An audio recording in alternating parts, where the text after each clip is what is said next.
Later on, about 5 years ago, I was a reporter for a Caribbean newspaper in Brooklyn, and they sent me to Jamaica for the 50th anniversary of independence.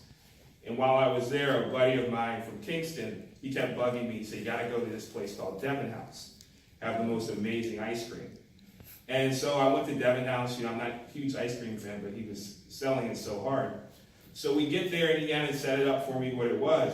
And it's just this massive mansion, massive Victorian mansion, 23 rooms, has these grand columns outside, and it's framed by palm trees. It's absolutely gorgeous. So needless to say, I skipped the ice cream, and I had to go see what this mansion was all about.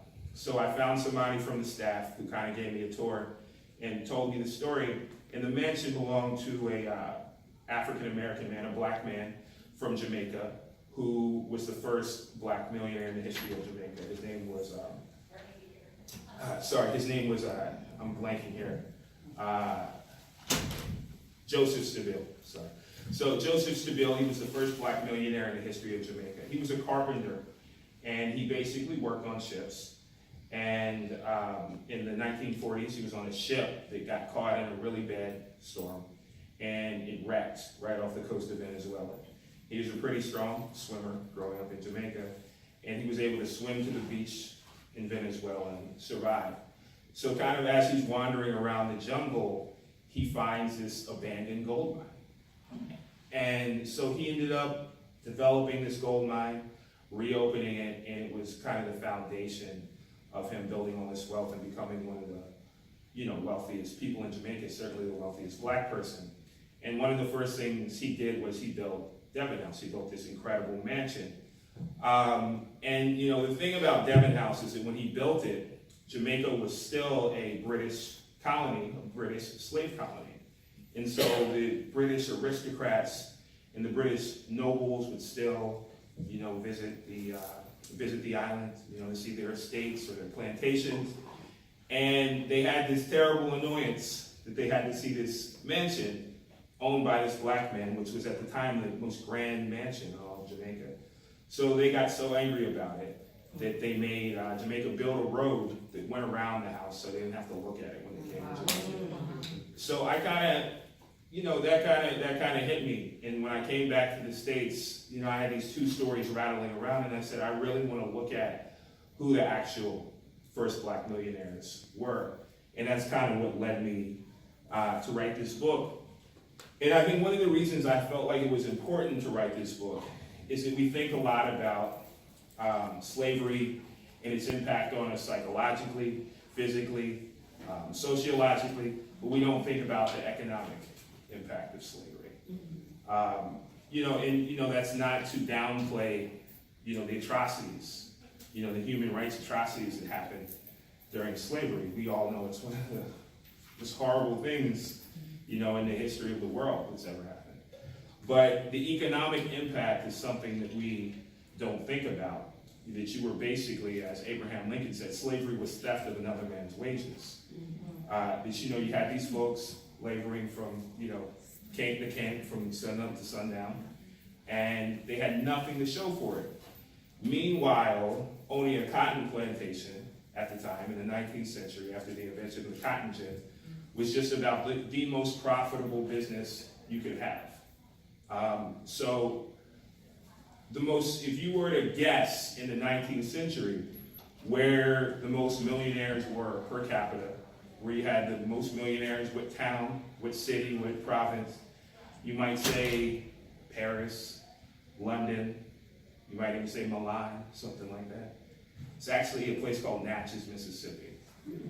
Natchez, Mississippi had the most millionaires per capita of anywhere in the world because it was the cotton capital of the world, and you had these white businessmen, they had these plantations, and they were just making all this money in cotton.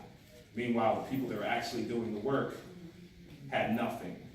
And so a big component of, of African Americans' liberation, as I see it, was not only getting free, but actually getting economic freedom and getting power. So I thought that's why it was important to write this book, because I don't think we sometimes, there's so much to think about, at least for me, that sometimes you don't think about how much we've been not just socially disenfranchised, but economically disenfranchised. One last thing I kind of think about from time to time is it kind of encapsulates it to me. Does anybody know what the first multinational corporation in the history of the world was? It was the Dutch East India Company. It's the first multinational corporation, first publicly traded company. It's basically set the foundation for the entire global economy, the stock market. They're foundational in the development of America.